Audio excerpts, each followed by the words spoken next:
There was some drama today in the chess world with Magnus Carlsen doing an interview with his sponsor Unibet, and in the interview he said, and I quote, "If someone other than Firouzja wins the candidates tournament next year, I'm unlikely to play in the next World Championship match."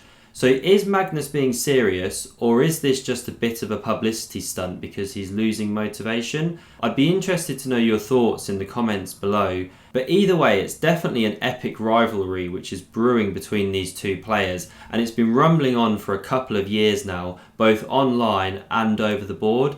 And so I wanted to take a look back at the early stages of this rivalry and look at this banter blitz game which was played in April of 2020. So Firouzja was just 16 at the time and playing against the world champion in the final.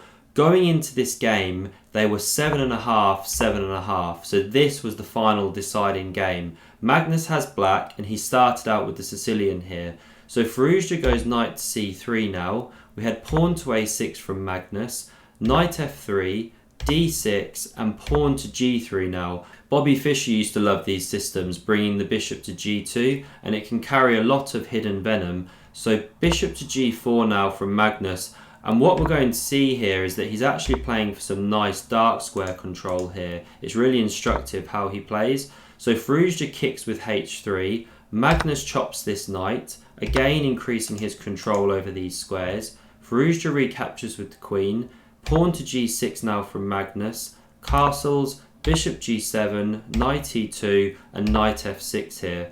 Firouzja goes c3, so preparing this standard d4 break. And now this is a really instructive move. If you just castle, you're running into d4 and it's a big advantage for white. But instead Magnus goes knight to d7, just clamping down on that for a moment. Now we had rook d1 preparing it again, and queen to b6, again putting the brakes on it. And this now forces Firouzja to remaneuver the queen to e3, once again preparing that break. Now we had castles, and now pawn to d4. So Magnus takes on d4, the standard Sicilian move. White recaptures, setting up the big centre. And Magnus brings his rook to the open file, so he's looking to get some counterplay here on the queen side. We had rook to b1, defending this pawn, allowing development of this bishop later. Rook to c7, preparing to double. And now h4, a really nice positional move from Firouzja. He's not just looking to possibly play h5 in the future, but also opening up this diagonal for the light squared bishop. Now we had rook f to c8 coming to that open file, and bishop to h3 now. We see the point of this. This knight is now pinned to the rook, and we'll see later that this influences some of the tactics that are going on. So pawn to h5 now from Magnus. He does mention when he's playing this game that he was looking at pawn e6, but the problem is you give white something to bite on now, so the immediate d5 can be played, and the thing is you always want to be able to meet d5 with knight to e5, but because you've now played pawn e6 and given that lever to bite on, white can take here, and after the recaptures, this is clearly horrible. You know, you can do all of this stuff. So coming back here, that's why Magnus avoids e6, instead plays h5 as a waiting move, so that now if d5, he can jump the knight in here. So coming back here, that's why Firouzja now plays a waiting move of queen to d2, but this is actually a slight misstep because now you're walking into tactics with a knight fork on f3, where it will be hitting king and queen. And Magnus did actually have a tactical shot here. So in the game, he was briefly calculating knight takes on d4, but he correctly assessed that this wasn't working tactically, because after knight takes, let's say queen takes, black recaptures, and the problem now is that white can take on d7, and after you recapture with the rook, you now take here and you're a piece ahead. But coming back here, if Magnus had instead taken with the bishop, now this is a slightly different variation, because after knight takes, you don't have time to take with the queen, or now after takes, we take here with check, rook recaptures, king steps up, and knight into e5, and you haven't lost the piece in this variation. And the reason this is so different is that you're threatening this fork on f3 after you recapture here, so white hasn't got time to take this piece, or now you jump in with the check. So you're never going to see this in a blitz game really, because it looks so unnatural to take first with the bishop, but Magnus did have a shot at this point. So instead, after queen to d2, he played pawn to e6. And now this move d5 comes, but it's not carrying as much venom. He should just play the knight immediately into e5 here, threatening this fork. But Magnus actually takes first, Firouzja recaptures with the queen, and now he jumps the knight into f6 first. So he's putting the question to Firouzja here as to whether he wants to take on d6. Firouzja could have gone in for this and we would have had a variation like this, queen dropping back to maybe f4. And white's definitely still better here, but it's not so bad for black. There is some play, there's some active minor pieces and major pieces as we can see. But instead Firouzja preferred to keep Magnus kind of tied up here. So after knight to f6, he actually just dropped back to d3, claiming that this weakness was more long-term than the e4 weakness. So Magnus hops his knight into e5. Again, Firouzja refuses to take that d6 pawn, and he goes queen to e3 here. Magnus is forced to exchange, bishop recaptures, and now rook to e8 from Magnus, and Firouzja goes knight to c3. So just going back a couple of moves, Magnus misses a trick to invade here, because he could have gone knight f to g4, hitting this bishop, blocking this one out, good move, and say you go bishop to f4 to keep your bishop pair, not let your pawn structure get ruined. Well, now you get rook c2 in, and the knight can no longer just come to c3 so easily. This deadly rook's going to sit there. But instead Magnus goes rook e8, so now knight c3 consolidating, knight c4 hitting that bishop, bishop d4, and now knight g4 from Magnus. So this gives the opportunity for these bishops to come off, which really helps Alireza, because this was a very powerful black piece.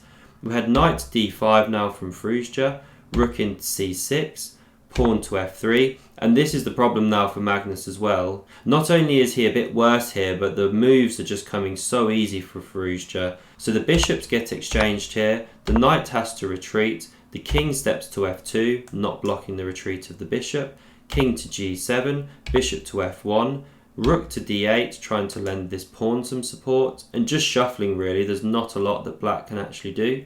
Pawn to b3 now, knight to b6, and here's a really nice move if you want to pause and think how you might play. It's just a positional move, nothing overly special, but it's really instructive to see. So knight back into e3 now, and all you're simply saying as white is, my knight's far superior to yours, I have way more jumps, where is your knight actually going? It can't go to either of these squares because they're controlled by pawns. So king to f6 now from Magnus, rook b to d1, king to e7, bishop to e2, rook d to c8, doubling on the file, rook 1 to d2. Again, a nice prophylaxis, improving all the pieces. Firouzja has all the time in the world here.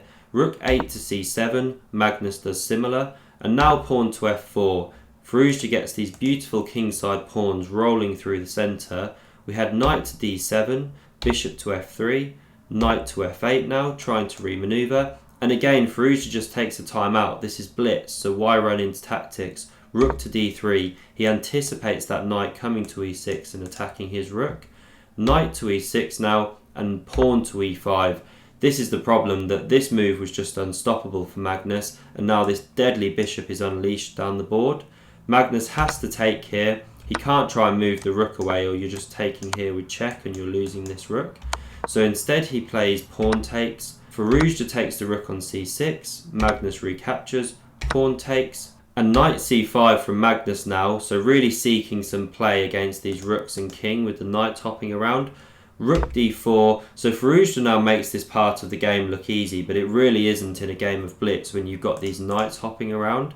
King to e6 now from Magnus, and now a really nice simplifying move from Firouzja, rook to d6. So this pawn is weak anyway, why not chuck it on your terms? And once you get this exchange like this, suddenly black's attacking chances are way reduced, because it's hard to generate so much play when you just have the two knights against knight and rook, versus if there was an extra set of rooks on the board. So rook to c2 now, hitting that knight, knight to e4 check, king to f3, pawn to c5, rook to e2, eyeing down at the king, pawn to f5 now, knight to g2, knight to d5, and now knight to f4 from Firouzja. A nice remaneuver there coming into this square, and it's looking at g6 now, which is weak. So that's why Magnus exchanges, pawn recaptures, king jumps into the centre, and Magnus desperately tries to get something going on the queen side, but the game's just gone here, as Magnus himself says. So we have these pawns coming off, rook into h5, knight to c1, the rook captures here, knight takes on b3, and now another really instructive moment from Firouzja. You could take on f5, but then the pawn comes to here, and it's not like you can instantly swing around behind the king or the pawn because this knight's covering the square. So instead, Firouzja just notes that this h-pawn is enough to win the game. Why not immediately start cutting off the c-pawn? So rook to h8, really instructive blitz play. Pawn to c4 now, rook to d8 check, king ducks away, pawn to h5, knight to d4 check now, and Firouzja just took a moment here, did some calculation, and realised he could simply chop this piece off. The king recaptured, and the pawn starts storming down the board, and black just isn't in time here. So we had this sequence of moves, the pawn comes down, the queen cuts it off, king to b2, check here, king to c1, king to e2, and now after a5, Firouzja actually delivers the hammer blow of checkmate, queen to a1 check. So a really tasty encounter between these two, and Firouzja took the match 8.5, 7.5. And I love how the epic rivalry is growing between these two, and I really hope that this is the World Championship match we'll see in 2022. If you enjoyed this video and want to see another Firouzja Carlsen game, then click here, and to subscribe and never miss a video, click here. Thanks very much for watching, and see you soon.